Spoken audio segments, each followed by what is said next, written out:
दिव्य बसन भूषण पहराए, जे नित नूतन अमल सुहाए।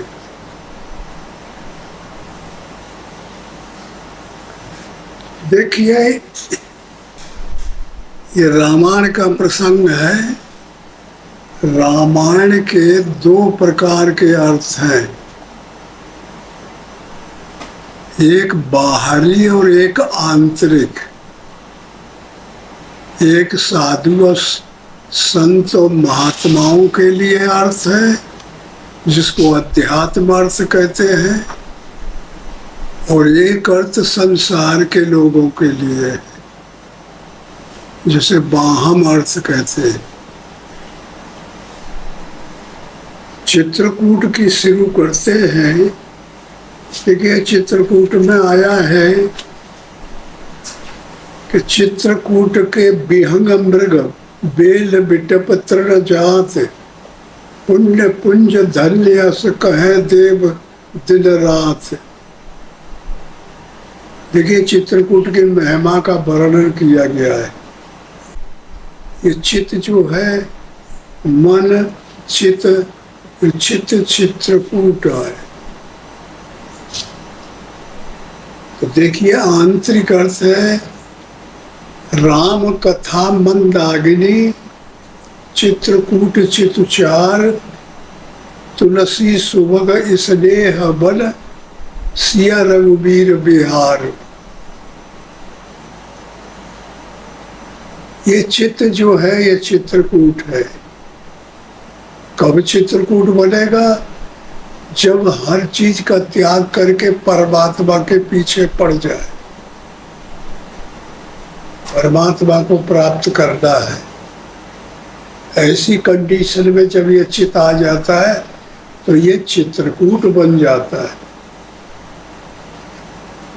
और वहां में एक सरिता आई है मंदाकिनी, अनुसुईया आश्रम से निकलती है और चित्रकूट बहती हुई निकल जाती है। चित्रकूट महत्व पूरा उसी का है, जो भी शोभा बनाता है। तो राम कथा मंदाकिनी है। परमात्मा की कथा अगर तुम लोग देखो तो आप मंदाकिनी को प्राप्त करोगे। राम कथा मंदाकिनी, चित्रकूट चितुचार। चार माने सुंदर। ये चित्त अगर राम की कथा में मंदाकिनी के नहाने में लग जाए, राम की कथा रूपी मंदाकिनी देखने लगे, तो ये मस्त हो जाए। राम कथा मंदाकिनी, चित्रकूट चितुचार। फिर ये चित्त जो है सुंदर बन के चार हो जाएगा, सुंदर हो जाएगा। तुलसी सुभग स्नेह बल। तुलसीदास कहते हैं कि जो परमात्मा के प्रति प्रेम पैदा हुआ है, वो जंगल है, वो वन है। तुलसी सुभग स्नेह बल, सिया रघुबीर बिहार।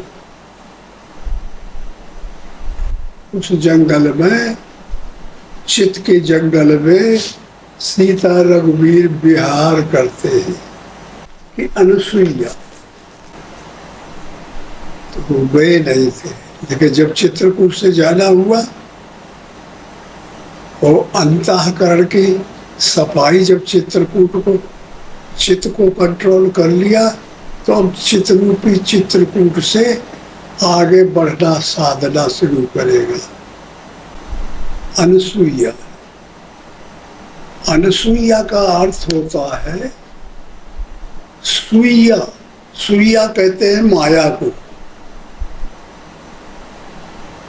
और अनुसुईया माया से रहित है, वो जगह है जहाँ राम और लक्ष्मण और सीता तीनों पहुंचे। वो जगह है गुणातीत, प्रकृति पार, प्रभु सकल उर्वासी, वो अंतर्यामी स्थित अंतःकरण की साधक की प्राप्ति है। तो कहाँ पहुंचे? माया से रहित होने लगे, ये प्रगति हो गई। दूसरा, उनके पति का नाम है अत्रि। त्रिगुणमयी माया, सत्य रज तम तीनों को माया कहा जाता है। और वो कहते हैं अत्रि, वहां तीनों खत्म हो जाते हैं, सतोगुण, रजोगुण, तमोगुण। और तीनों के क्षेत्र में माया को स्थान है, तो वो भी गुणातीत अवस्था को पहुंच गए। तो ज्ञान रूपी राम है, विवेक रूपी लक्ष्मण है, शक्ति रूपी सीता है। ये जो साधन करने वाला साधक है, उसके अंतःकरण में चित्त रूपी चित्त का निरोध करने के बाद वो इस क्षेत्र में पहुंच जाते हैं, इस पद को सुशोभित करते, अनुभूति प्राप्त करते। अब उस क्षेत्र के जो क्षमता है वो क्या कहती है साधक से?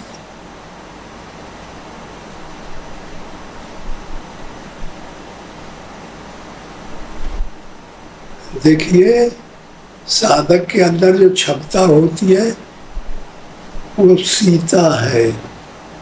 अनुसुईया के पद गए सीता।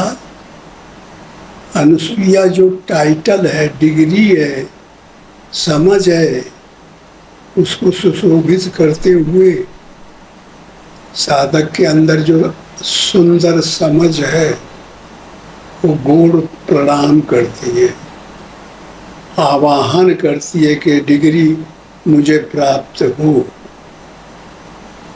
और राम अत्रि से मिलते हैं, उनका आवाहन करते हैं, तो दोनों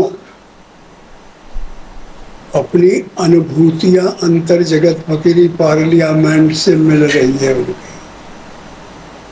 तो ये समझने का प्रयास करो कि साधना जब की जाती है तो चित्त का निरोध किया जाता है।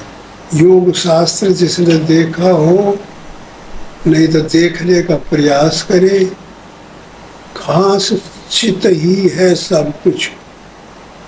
योग से चित्त वृत्ति निरोधा, चित्त की वृत्तियों का निरोध करना, रोकना। ये मन चक्री में लगाता रहता है, घूमता रहता है, ये माया में रमण करता है, नाना प्रकार के चिंतन कर करके माया में फंसता रहता है। काम, क्रोध, लोभ, मोह, मद, मत्सर, तमाम प्रकार के ये अंतःकरण, चित्त और मन ये फांसते रहते हैं। साधक क्या करता है कि परमात्मा की याद करते करते, उनका नाम जपते जपते ये चित्त और मन का निरोध कर डालता है। ये चिंतन रहित कर देता है, इसकी वृत्तियों का निरोध कर देता है। जब निरोध कर देता है तो उनको लाभ मिल जाता है साधक। मन एव मनुष्यानाम कारण बंध मोक्षयो, मनुष्यों का मन ही बंध का, मोक्ष का कारण है। अगर ये ऐसा ही बना रह गया तो माया के अधीन हमेशा बना रहना पड़ेगा। कभी रोना पड़ेगा, कभी हंसना पड़ेगा, कभी मरना पड़ेगा, कभी जीना पड़ेगा, कभी धनी होना पड़ेगा, कभी गरीब हो जाएंगे, कभी सुखी कभी दुखी। माया में ऐसे ही सब लोगों को रहना पड़ता है। और माया से जो बचना चाहते हैं तो ये एजेंट है माया का चित्त, इसका निरोध करना पड़ता है, ये क्रियाएं बंद कर दे। तो जब बंद कर देगा तो फिर साधक परमात्मा से मिल जाएगा। चालू रहेगा तो माया क्षेत्र में रहेगा। इसलिए चित्ररूपी चित्रकूट को समन करके, समाहित करके, प्राप्त करके साधक त्रिगुण पहुंच गया, तीनों गुणों से परे होने लगा। ये प्रोग्रेस हुआ, उसको प्राप्ति हुई, अनुभूतियां मिली। दिव्य बसन भूषण पहराए, जे नित नूतन अमल सुहाए। अनुसुईया जी के पास क्या है जो सिया से जीत लिया है, माया के परे हो गई, तो दिव्य बसन भूषण है उसके पास। दिव्य उन्हें कहते जो कभी मैले नहीं होते, कभी पुराने नहीं होते, कभी भूत भविष्य वर्तमान ये कभी बाध्या नहीं करते, काल उसे बाध नहीं कर सकता, हर समय में अबाधित रहते हैं, अनासक्त रहते हैं, आसक्ति से रहित रहते हैं। तो इस तरह के जो उसके पास क्षमता थी उस सीता को प्रदान की, वो टाइटल में, वो डिग्री में। जो गुणातीत होने लगते साधक, तो जो डिग्री को प्राप्त करते हैं उसमें ये अनुभूतियां प्राप्त होती हैं। नित नूतन अमल सुहाए, रोज नए के नए बने रहते हैं। ये परमात्मा के स्वभाव के गुण हैं। ये उन महात्माओं के पास आ जाते हैं जो परमात्मा को प्राप्त करते हैं।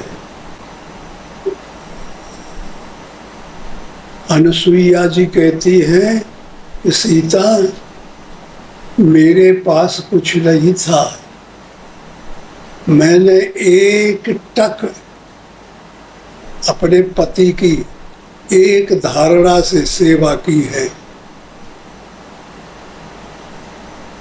केवल उस सेवा से ही मुझे यह महत्व मिला है कि पति का नाम ना आ करके और अनुसुईया आश्रम को अनुसुईया आश्रम कहने लगे।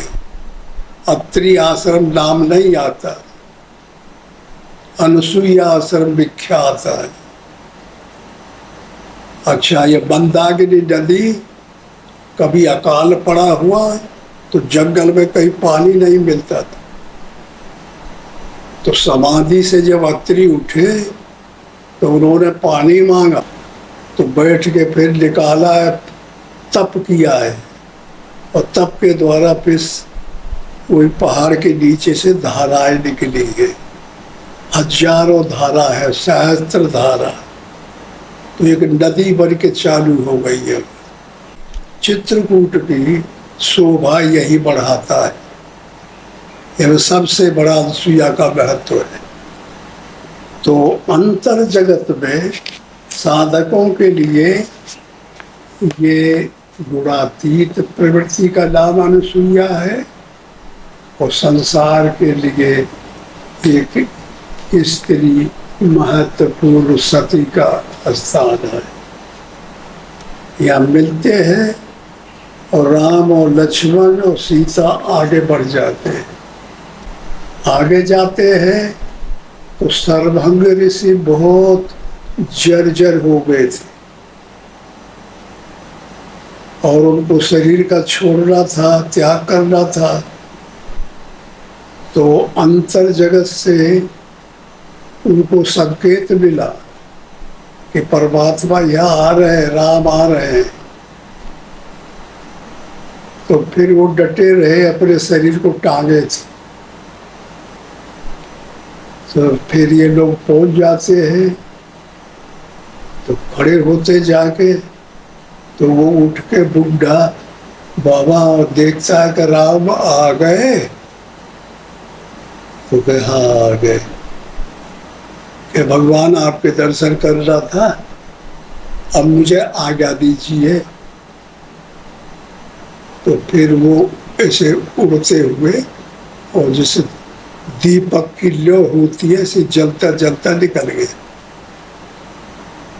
राम लक्ष्मण और सीता देखे कि वो सीधा आकाश से निकलता जा रहा है, सही छोड़ देते हैं। और राम और लक्ष्मण ने पूछा भगवान ये क्या है? तो राम कहते हैं कि देखिए वो अपने गंतव्य स्थान को चले गए, उनका कल्याण हो गया। फिर वहां से चलते हैं तो आगे सुतीक्षण आश्रम में सुतीक्षण मिल जाते हैं।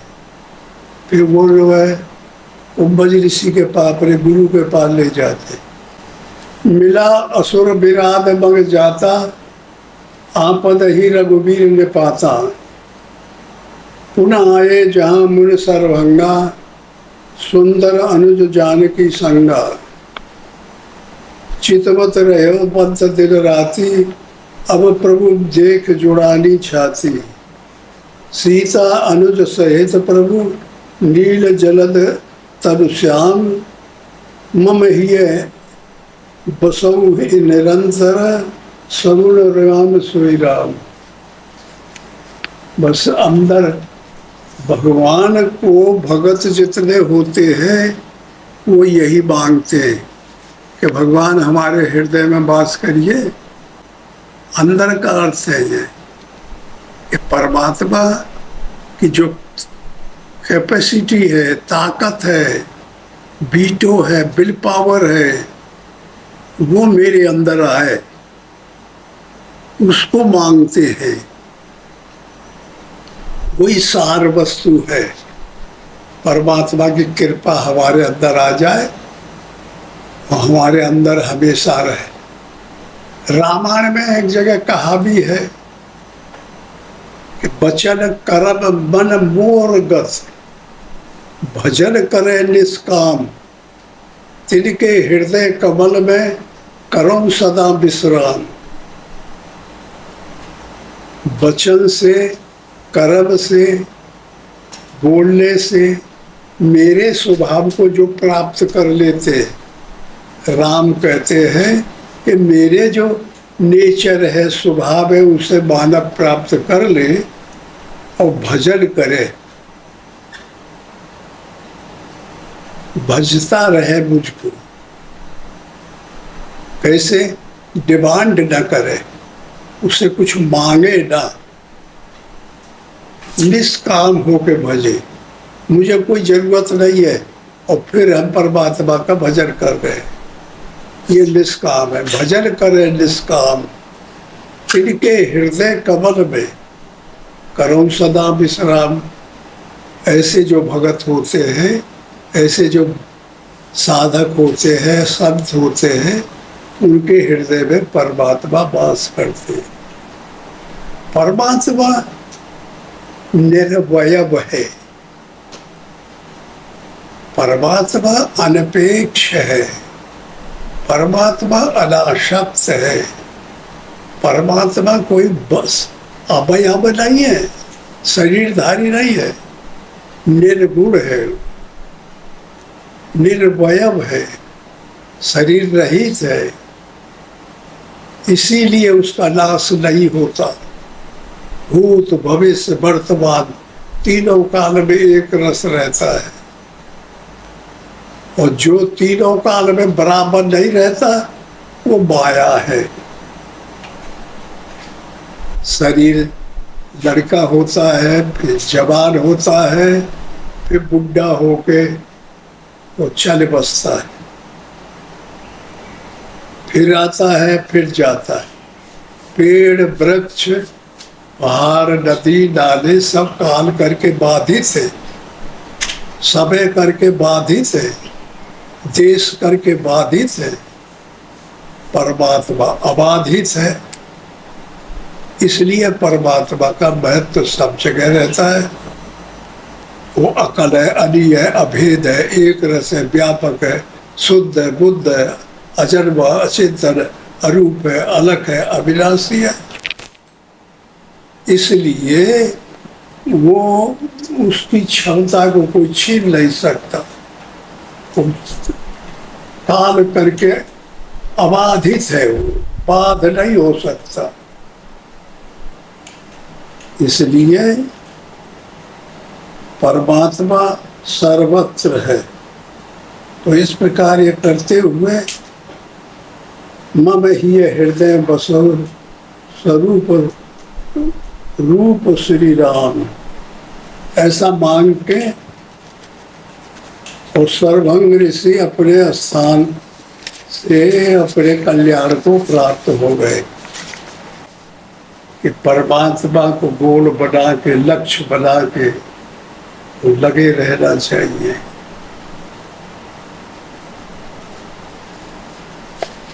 सब साधकों से हमारा यही अनुरोध है, यही बात है कि मन लगाना चाहिए।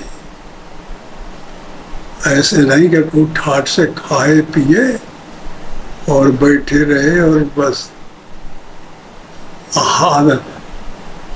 आधी खुराक रोटी खाना चाहिए। जो महात्मा भजन करे उसको आधी खुराक लेना चाहिए और नित्य नियम से रोज साधना बराबर करना चाहिए।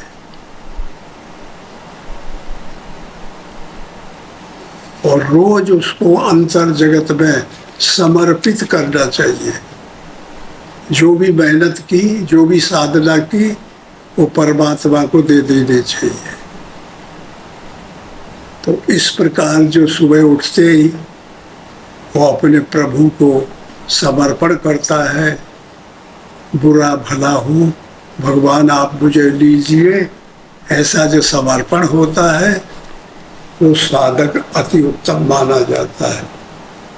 और वो कोई दिक्कत नहीं, सब बाधाओं के बावजूद और आगे चल के उन्नति हो सकती है।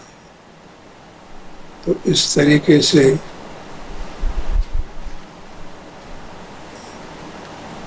और जो ऐसे नहीं कि वेशभूषा बना लिए और बाहरी रच गए। साधु के लिए, परमात्मा का जो भजन करते उनके लिए मान अपमान ये मन में ना लावे कि हमारा कोई मान करे।